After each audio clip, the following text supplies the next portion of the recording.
Good morning, everyone. It is Friday morning here in Atlanta, Georgia, wherever you are around the world. Good morning, good afternoon, good evening, or even good night. You are extremely welcome to our Pro Tour coverage as a new Pro Tour season kicks into high gear.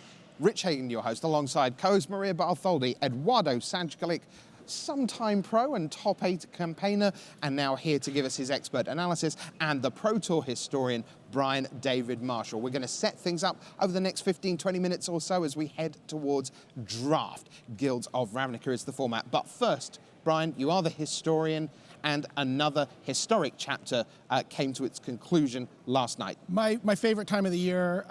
This is the thing that I look forward to most every year on the Pro Tour. It was the Hall of Fame ceremony last night.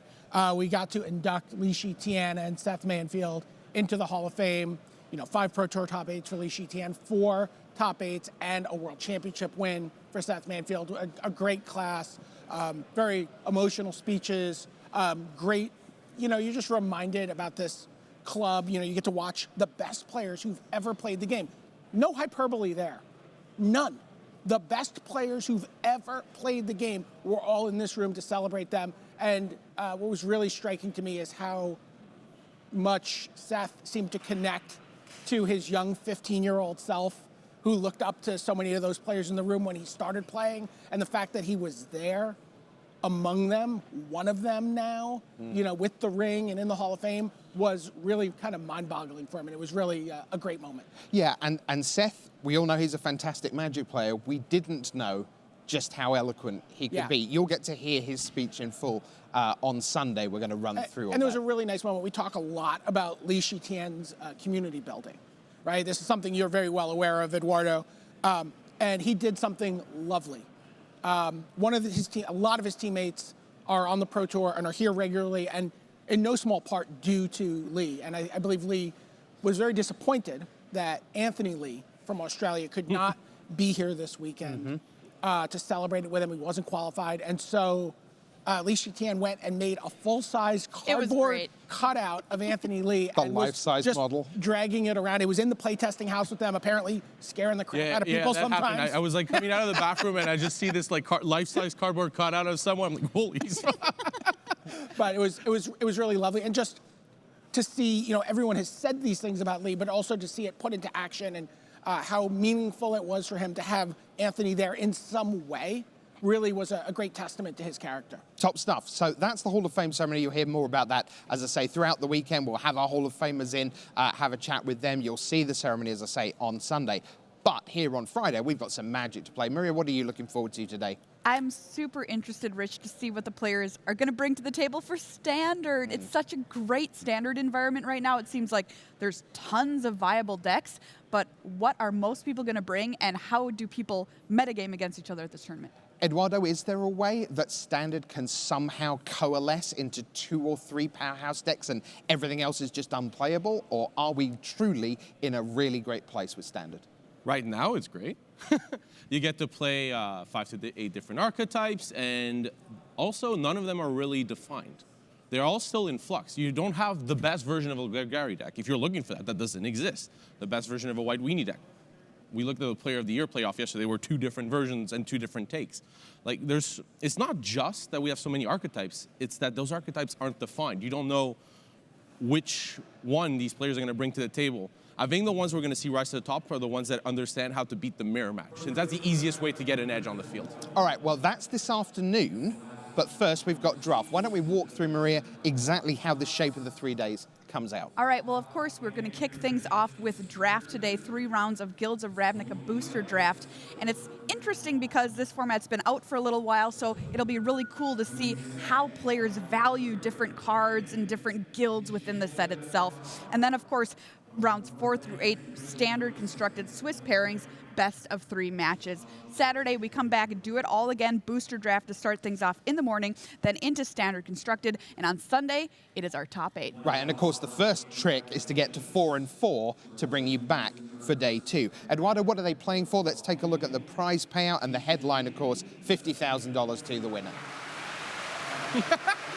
Thunderous applause when you said $50,000. Congratulations, Eduardo. You get to speak.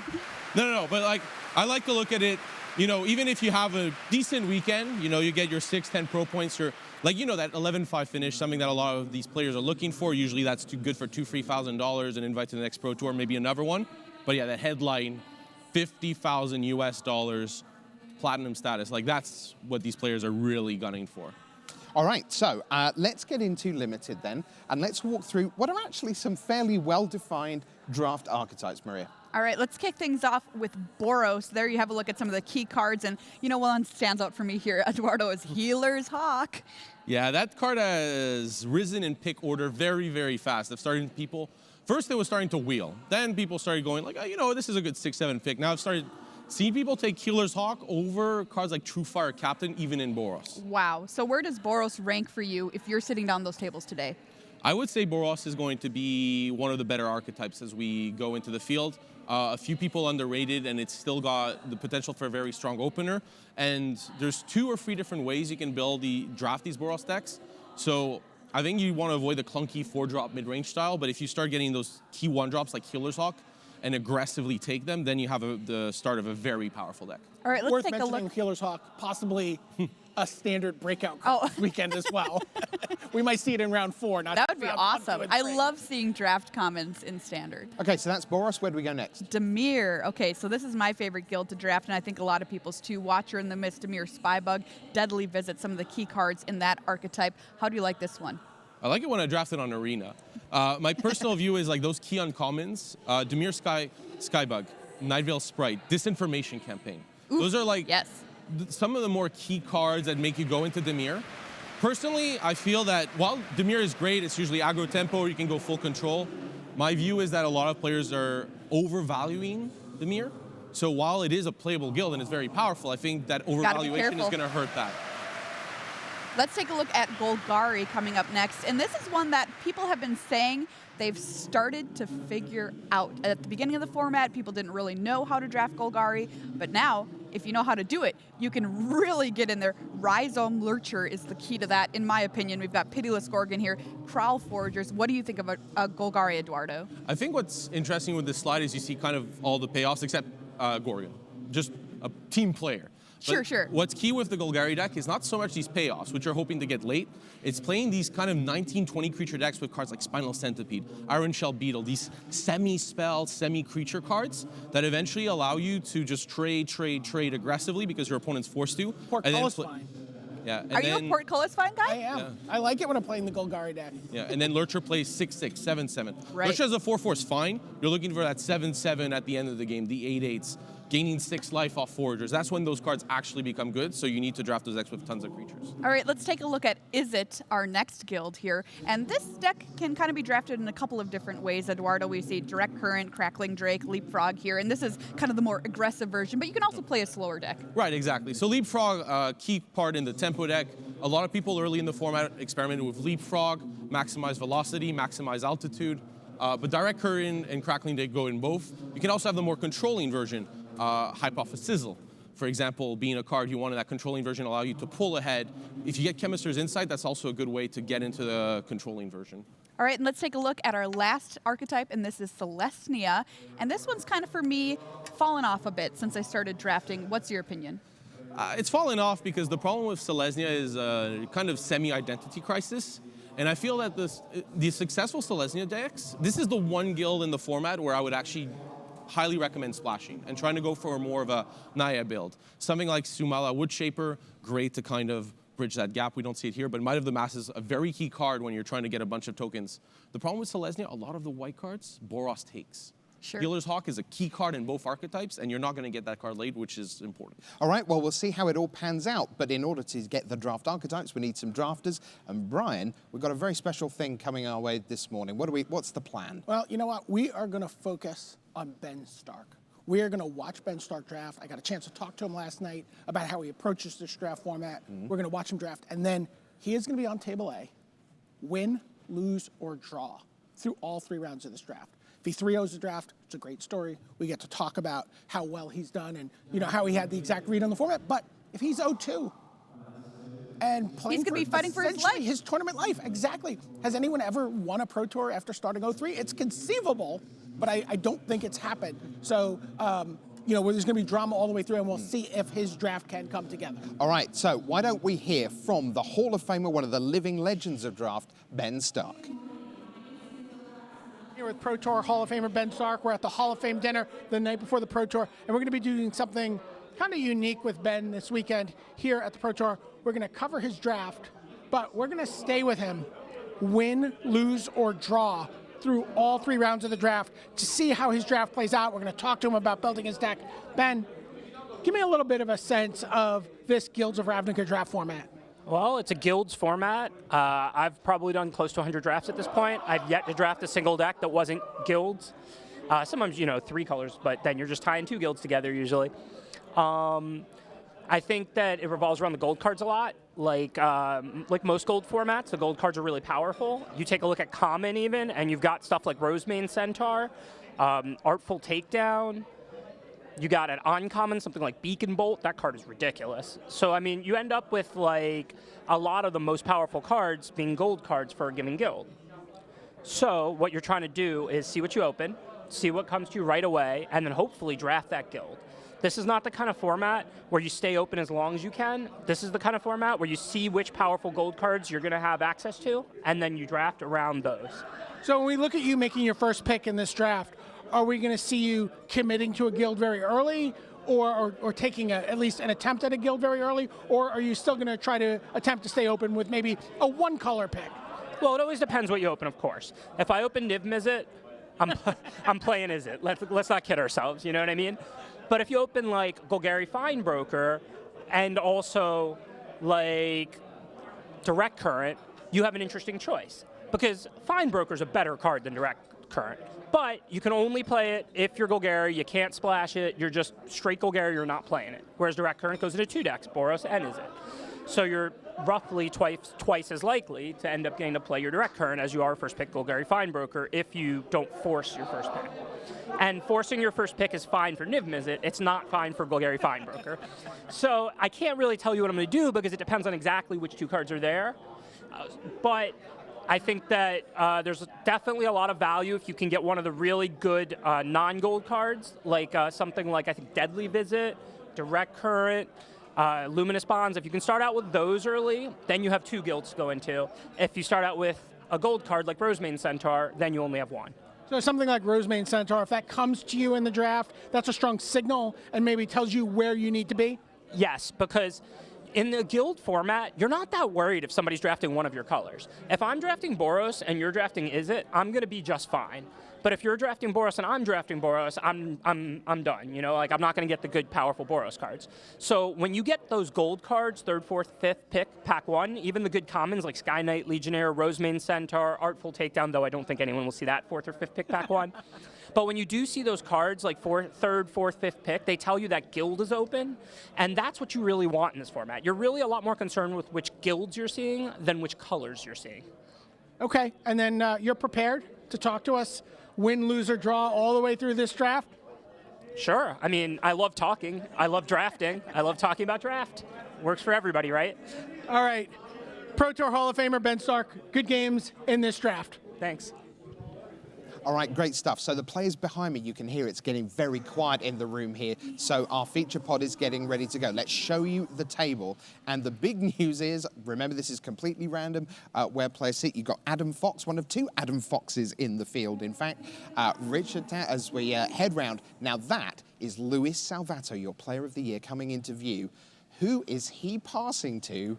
Holy wow, it is Ben S. Luis Salvato, your player of the year, will be passing in packs 1 and 3 to our featured drafter, Ben Stark. As we head on round the table, there's Ben in the background. You see Ryuji Murray of Japan, part of Team Kusamono. They're all in their team jerseys, of course. Next to Ryuji is another Japanese player. That's Shoya Kiyono, a Magic Online PTQ winner. Steve Hatto of Luxembourg is a player with a ton of Pro Tour experience, lots of Grand Prix top 8s, Luxembourg's finest by a significant margin. And 28-year-old Jesse Butler from Chattanooga playing in his first Pro Tour. That is the feature pod that Ben Stark will be working with and indeed against. What will he get from Luis Salvato? It's time to find out. Here comes the draft from Pro Tour Guilds of Ravnica.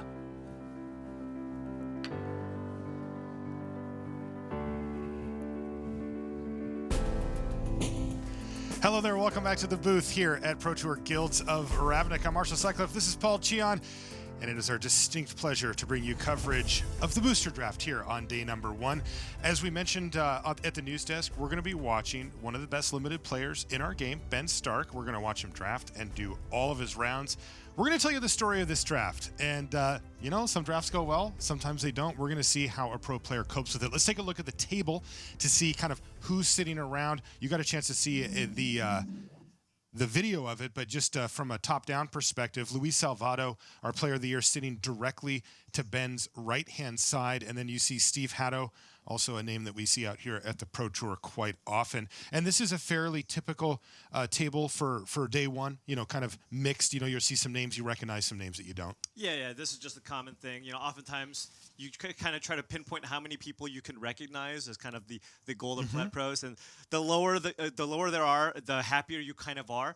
But you know, at the same time, with Magic Online, just the competition has just risen over the years. Yeah. And just because you don't recognize a person doesn't necessarily mean that they don't know what they're doing. This is the Pro Tour. Everybody's good. That's right. All right, well, the players are seated and ready. Let's head down to the feature match area to watch Ben Stark draft here on day 1 at Pro Tour Guilds of Ravnica.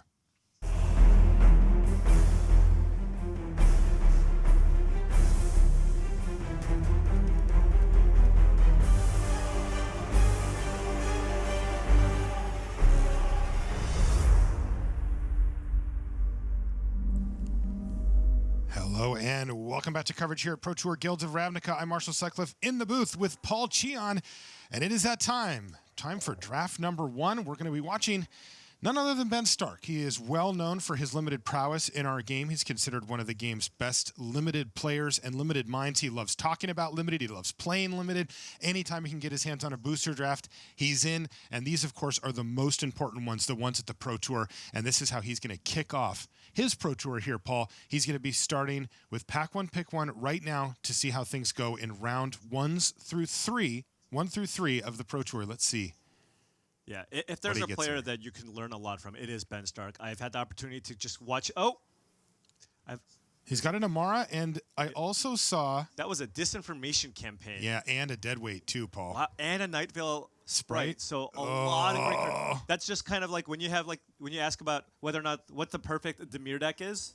He's got a lot of the tools. It's got all of the tools, but disinformation campaign is kind of what in testing people call the mythic uncommon, something that's one of the most powerful cards of the set that you can find at uncommon. And disinformation campaign is that card. You can look at Night Veil Sprite and Deadweight to try to stay open, but again, as Ben Stark was alluding to earlier, sometimes you just choose a guild and move into that guild. But never mind. He kind of did that, though he did actually decide to stay open and take Night Veil Sprite. The fact is that Night Veil Sprite is good in any deck that can cast it. It's particularly good in Dimir, but you can play it in Izzet. Yeah. Night Veil Sprite is a fantastic creature in Izzet. Speaking of Izzet, I think I saw, yes, I did, a Chemister's Insight in that pack, and that's certainly going to be high on Ben Stark's list as well. Yeah. So it looks like, Ben, again, with that Night Veil Sprite, going with just kind of the flexibility. Sprite is a fantastic card in either guild. And then he's looking to just continue being blue here with the Chemister's Insight. He still has the option of moving into Dimir, but if he does choose to do that, he will likely suffer in Pack 2, because when somebody gets past the disinformation campaign, they're likely going to be taking it as quickly as possible. There was also Amara in that opening pack, a fine card in Celestia, though Celestia is not one of the more desirable guilds if you have the choice, which here you do. Right. Interesting. He's taking a look at this third pick for him, and yeah, he's looking at the Wojek Bodyguard at this point. There's also a Sky Knight Legionnaire in this pack, as well as a Whisper Agent. So this is just a really strong pack. He's taking a couple cards, but there's just a lot of cards that will always make the decks that I play. There's a Ladev Champion in there as well. So a lot of different options. I think Ben is going to be looking at either one of the blue-black cards or the Wojek Bodyguard if he does want to stay. I think he wants a Whisper Agent. Who is it? Is it? Yeah, I'm curious to see where this is a really interesting pick here for Ben, and I wouldn't be surprised if he took the Agent. The Whisper. He took it. Oh yeah, the Whisper Agent is kind of the most flexible pick because Ben started with 2 blue cards. Whisper Agent will basically make it into his deck whether or not he's Dimir or is it. He'd prefer that he be Dimir so it's easier to cast, but this still keeps the window open and gives Ben a little more time to figure out which guild is actually open. He's definitely noted these Selesnya cards going by, Ledev Champion and now Rosemane Centaur, but he still had good decks in his color, which is blue right now, and he's just been taking. Yeah, and Selesnya does look like a open here, but again, a lot of these packs have been pretty powerful. But you know, there was a Rosemane Centaur in that pack, along with Might of the Masses, which is a really desirable combat trick when you're drafting Selesnya. Let's see what his next pack is going to bring him. Ooh, there was a Beacon Bolt and No a way. Direct Current in this pack? What?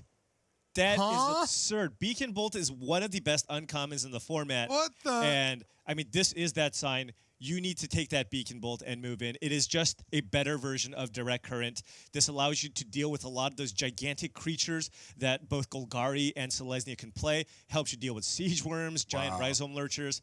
He's got to be really happy about this. And, you know, Ben is actually reaping the rewards of staying a little bit more flexible and open and taking those blue cards instead of the slightly more powerful blue-black cards. Yeah, he's putting on a show for us. There was a Goblin Electromancer in the pack and maybe an Unexplained Disappearance floating around in there somewhere. Yeah, but Electromancer is one of the most important cards in the Izzet deck. Yeah, Oh, also, the Disdainful Stroke. It was a stroke, yeah. Yeah. But, yeah, that's an Electromancer. It looks like Izzet is wide open. Ben has identified that this is the guild that he needs to be in, and that's a nice feeling. Once you identify that the guild is open, the drafting becomes a lot smoother, a lot easier to navigate. You look for the, you know, kind of the benchmark cards. The gold cards are often much more powerful than the monocolored cards, so anytime you see those, you want to take them. He's got Sonic Assault as a potential choice here. Yeah, I imagine that's the card he's going to go for. There's also a Fire Urchin, but there's a lot of 2-mana creatures that you can kind of pick up in the deck. He went for the Surveillance there. Huh. Sometimes that's a card that you want to pick up as a sideboard option in case you find yourself in a control mirror. But generally speaking, I'd be surprised if he actually put that in his deck. Yeah, and I'm really happy with Sonic Assault if I'm the more aggressive version of Izzet. Right. It's still unclear. It's still pretty early in the draft, so you're not sure. But, you know, there is the Smeltwort Minotaur. So, like... Oh, this is interesting, Paul. So I talked to Luis last night, and, you know, they're on the same team. They really like Witchcoin Crab. Like, more than probably you and I would at face value. The card's fine, right? But they really like it. Smeltwort Minotaur is much better. Well, what I found is, you know, in every format, relative sizing is extremely important.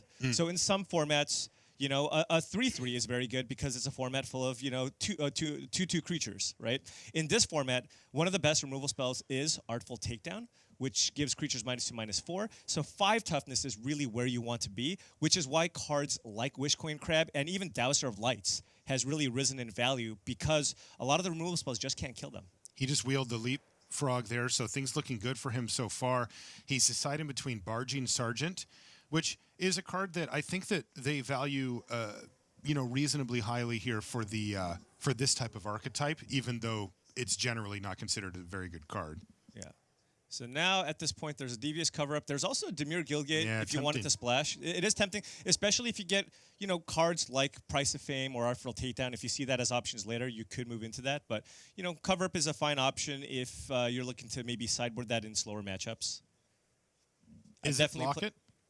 Yeah, is it lucky? I've definitely played control matchups where their primary win condition was double Devious Cover-Up, and they just keep looping all their best spells. You say they, I say me. I've been on the other end of that many times. What ends up happening is, you know, you can prevent yourself from getting decked by doing that for quite a long time, but usually your density of spells gets so good, right? And they're the cards that you actually want because you get to choose them, and then you just win. Yeah, I've definitely had a game where I was going to get decked, so I had to cast the spell and then Devious Cover-Up my own spell just to shuffle 4 cards back in to have enough time to win.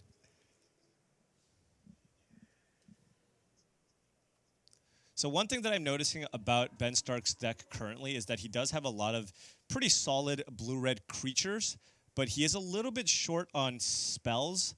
You know, he has a lot of ways to reduce the cost of spells, a lot of creatures that trigger off-casting spells, but currently it's just a Chemister's Insight and a Beacon Bolt. So if you really want to fully unleash the power of the Beacon Bolt, you do want to start picking up some spells quick. You know, cards like Radical Idea are very nice in this archetype because it's a way to just, you know, trigger all of your Spells Matters cards, fill up your graveyard, and again, just to have an extra spell in your graveyard is very important for a card like Beacon Bolt. Another option, of course, for Ben, sort of in a bigger picture, is he could be Grixis. This is a deck that comes together fairly often to where you end up sort of piecing together a couple of cards like Beacon Bolts and Hypothesis and putting them into your Dimir deck. Yeah. That is definitely an option. I think Ben, from what I've seen, from what I saw from him taking that Devious cover-up, it tells me that Ben is much more inclined to just stay 2 colors instead of going to 3 if possible, because there was a Dimir Guildgate in that pack, and oftentimes, especially with only 4 or 5 cards left, you know, I'm happy to take that speculative Guildgate just to see if I can open something later, but Ben opting for the counterspell there. It's also possible that he just thinks that the Devious cover-up is a good card. Yeah, and it is. Yeah, which has really surprised me, because oftentimes 4-mana counterspells are not very good and limited. Yeah, we play all the counterspells. Yeah. All right, Niv Mizzet one time? What about his research? Firemind's research. All right, not quite on par with Niv Mizzet. Oh, Nightveil Predator, one of the premier uncommons in the set. We've reached the point where we're going to find out very much what Ben Stark is thinking here. He has options on Goblin Banneret, another Electromancer, or the most powerful card in the pack by a lot, Nightveil Predator. Banneret, also very powerful, but really only goes in either Boros or that aggressive Izzet build. Yeah, I think Ben is going to take the Electromancer here. It's just too important. He needs the 2-drop, and it just kind of keeps his deck going. You know, I think he considered taking the Banneret. If he's confident that he's the only Izzet drafter at the table, he could maybe take the Banneret and hope that the Electromancer tables. But I think the Electromancer is just enough stronger and more important for his strategy that he has to take it. There's Izoni. The card I saw here was Beam Splitter Mage if he does want to go down that more aggressive route.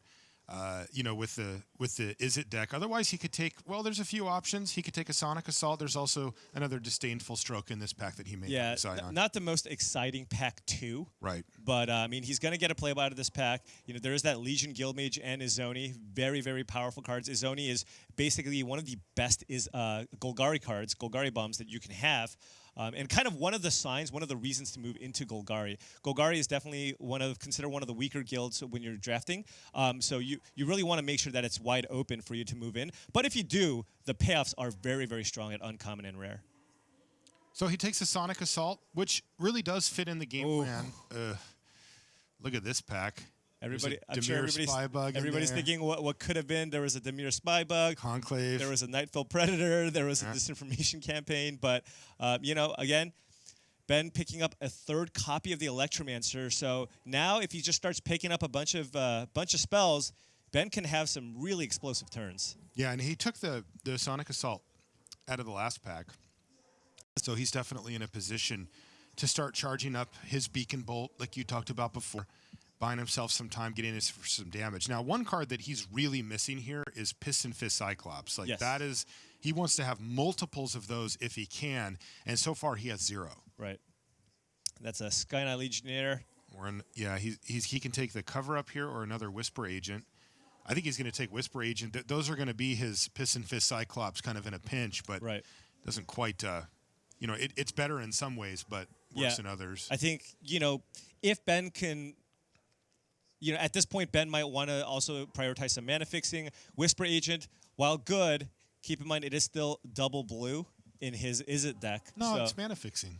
Oh. it gets the cards you can't cast off the top. It itself is mana fixing, but you know he does need to be mindful of his mana base when he's, you know. So if you have a close pick between a blue and a red card, you might opt to just go for the blue card instead. But yeah, look at he's getting a ton. I mean, you're seeing a ton of Boros cards here. You know, we didn't see a lot of pack 1, so whoever was passing to Ben could have been in Boros, and that person is getting really rewarded here. Multiple Sky Knight Legionnaires, Legion Guild Mages, just all the goods in pack 2. And Ben looks like he's getting a little bit cut off here. I'm not really seeing any good Izzet cards in pack 2. No, nothing super powerful. Now he's picked up playables at each pass here, but nothing really great. Boy, Thoughtbound Phantasm this late as well as and the thing is, keep in mind, Ben Stark opened and passed the Disinformation Campaign, and he must be feeling really bad that he's seeing Thoughtbound Phantasm, like 4th or 5th pick, along with that Dimir Spybug. I mean, there was a Notion Raid in this pack, too. So he has to be wondering what's going on. The person that I passed this Disinformation Campaign to probably just opened a bomb rare in a different color combination, and so just chose not to be in Dimir. They probably opened Niv Mizzet.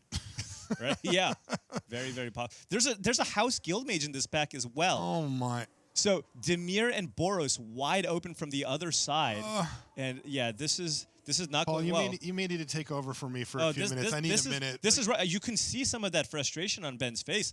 It's no Cyclops, none of the spells, none of the payoff cards that he's seeing here in Pack 2. Well, he picks up a Command the Storm here, which is probably going to cost about 1 mana on average. He's got like 10 Goblin Electromancers in his deck. He's got to be pretty happy with at least having a removal spell that he picked up pretty late in these packs. But yeah, this draft is not going very smoothly for Ben. I mean, just in terms of the power level of the cards that we've seen Ben pass, there's going to be some really, really strong decks in this draft.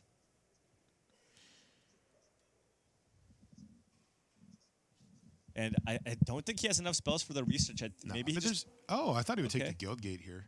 Yeah, that's what I thought too. I think he might have already taken one, and he's just like, look, I just need Pack 3 to go incredible for me and pick up this Firemind's research, get a bunch of radical ideas, and just get something going maybe. So now he can choose between Fire Urchin. Yeah, he's decided not to take and took the Disdainful Stroke. Yeah, I really like Disdainful Stroke. Just counters a lot of the high-end stuff that a lot of the green decks can play. And also, he's got a ton of 2-drops already with all those Electromancers. Dazzling Lights is the pickup here. A fine trick, though, much better in the Dimir deck, generally speaking. Yeah. Combines well with Death Touch creatures, of which Ben will have none. Really like it with Darkblade Agent. Yeah, good combo. Even a Dimir Guildgate with 4 cards left. This is this feels bad, man. And this is yeah. It looks a little odd to me too, because I think going into this Pro Tour, many players said that Dimir was the most powerful guild, and you know, it looks like it was relatively open here. They said that. Look Oh at my that. God. Oh my God. Notion Rain with All 2 right, cards. I'm gonna mute What's myself. happening? If you hear a big crash, it's because I'm flipping the table. It here says in the draw a booth. card, 2 cards on it. Unbelievable. How does Notion Raid go with 2 cards left in the pack? Oh man, my heart aches. It's painful. It's painful. I mean, what are the good red cards Ben has in his deck? He's got Electromancers and a Command a Storm. And the Beacon Bolt. Oh, and the Beacon Bolt, right. Ugh.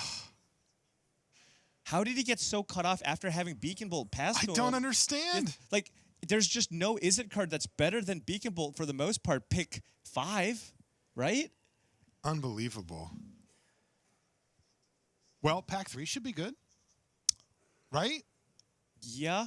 He got some good stuff. Right. He got past it from the other side, of course. Yeah. So he should be fine. He should be. He really does need to pick up. I mean, he needs to pick up a lot of stuff here. Simon Gertson's in chat, and he says, easy 2-1, fight me. Easy 2-1. Well, so far, Ben has 10 playable cards. Change my mind. No. I mean, his first pack was pretty good, actually. He had a bunch of solid creatures with that Beacon Bolt. Yes. Pack 2 went very, very poorly for him, likely a result of the person that he was passing to likely being in Izzet. That's what it really feels like to me. I'm telling you, he opened, whoever's on his left opened Niv Mizzet, just windmilled it and just never looked back. He could be looking for the more controlling version with all the Electromancers. I mean, those devious cover-ups. You know, that could just be counterspell. It could just be you counter target spell a lot of the time. We need to figure out what Salvato's on too, because I'm guessing it's either Dimir or Boros, because he got hooked up in this pack. Yeah. Yeah, this is interesting. I mean, Ben Stark's logic was sound, right? But he just got kind of punished here for not being more open to being in Dimir. Right. Well, you know, we still got an extra pack. A lot can happen. Who knows? Ben could also just open his own Niv Mizzet here.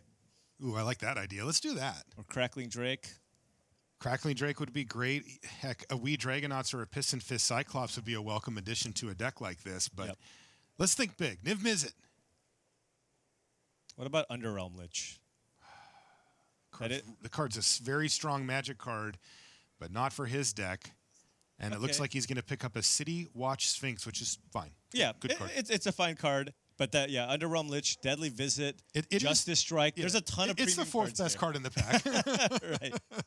But still, it's fine, and he'll take it. Yeah, definitely a solid way to end the game. Here is where you really wish, though, that the power and toughness were switched based on the removal in the format. Again, the 2 of the best removal spells at common are Hypothesizal and Artful Takedown, which is why, as you mentioned, Luis's team really liking cards like the Wishcoin Crab. Yeah, the 5 toughness. The 5 toughness being important. I mean, if you've ever had your City Watch Sphinx just get nailed by one of the cheaper removal spells, it's like, oh, that feels bad. Oh yeah. Okay. So Risk factor, interesting. is Ben gonna move in on the risk factor? I think here? so. I think he just goes for the power level here.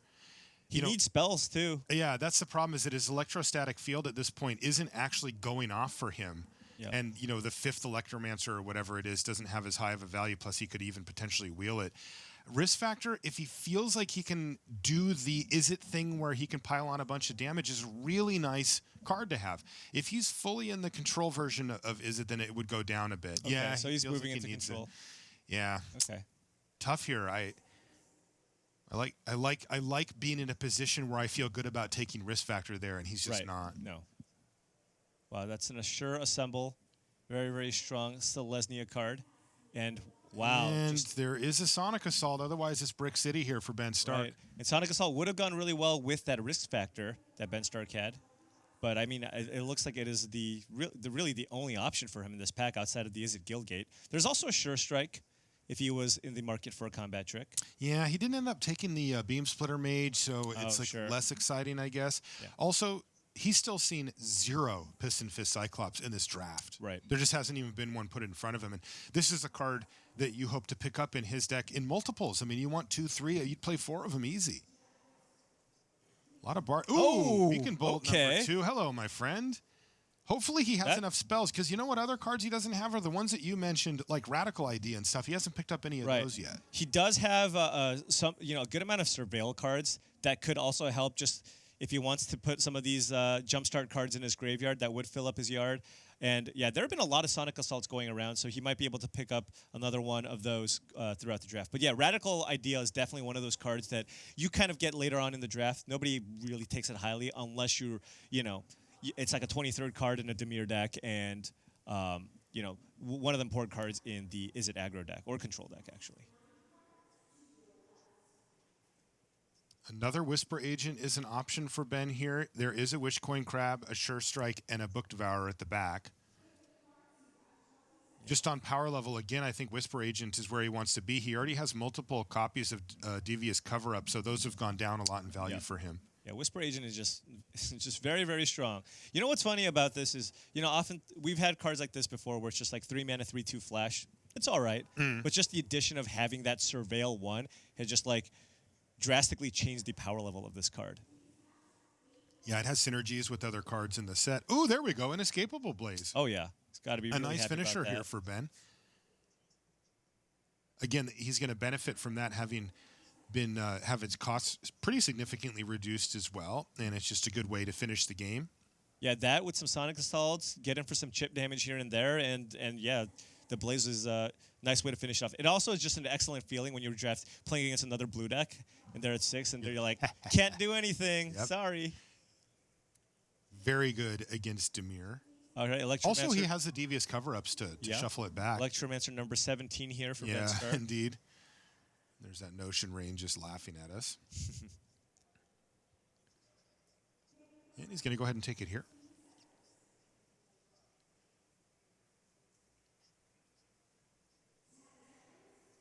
Yeah, I think that second Beacon Bolt, that was if nice. anything, that's going to be the one that really saved him. Whoa, there it is. The Cyclops, we got there. Okay. Doesn't look like he's going to get many more than just this one, but heck. He's got to be super happy about this, though. Finally. Yeah, you're supposed to get those. Right. They're not. I mean, the thing is it seemed, reasonably open from his right side. It's just, the pack 2 that went very, very poorly for him.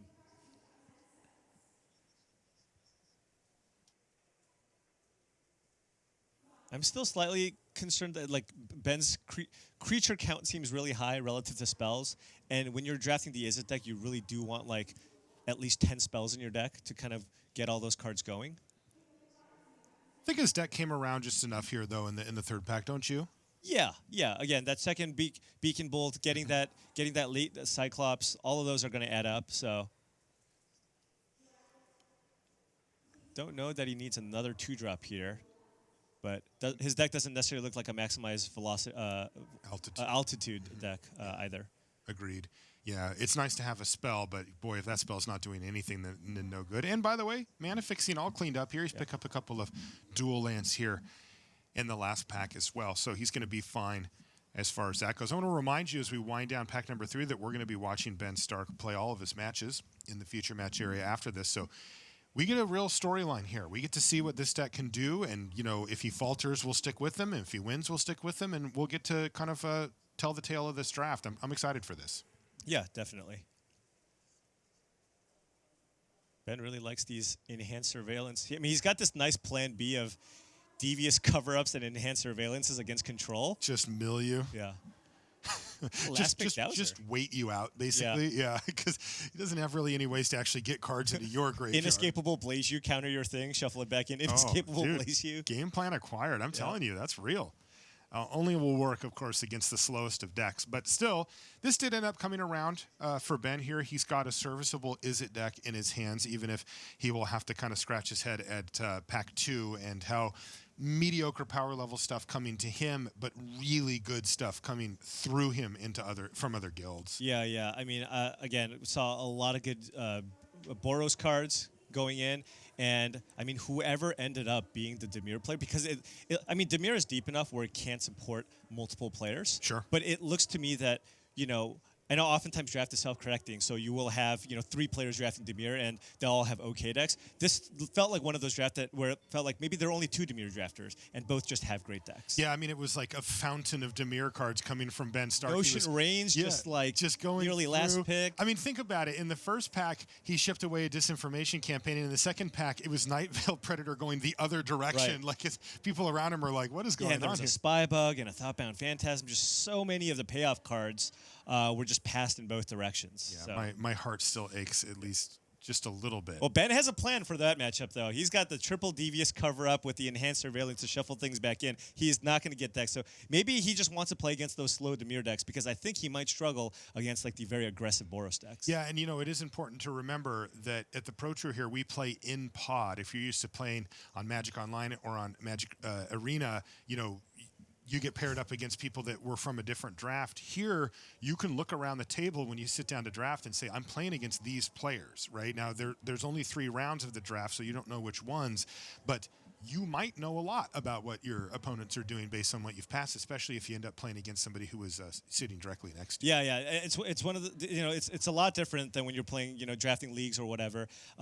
You will know the bombs that you passed. For example, he knows that if he plays against a black-green player, that person probably has that as zoning in the draft. So has to be very, very mindful once they kind of get up to that 6 mana. And if he is playing those devious cover-ups, trying to manage those so that he can have the ability to counter that card when he tries to enter the battlefield. Okay. Well, we're going to take a short break here from the booth. The players are going to get to deck building. But next time you see Paul and I, we're going to be watching Ben Stark in the feature match area. We'll see you in just a little bit.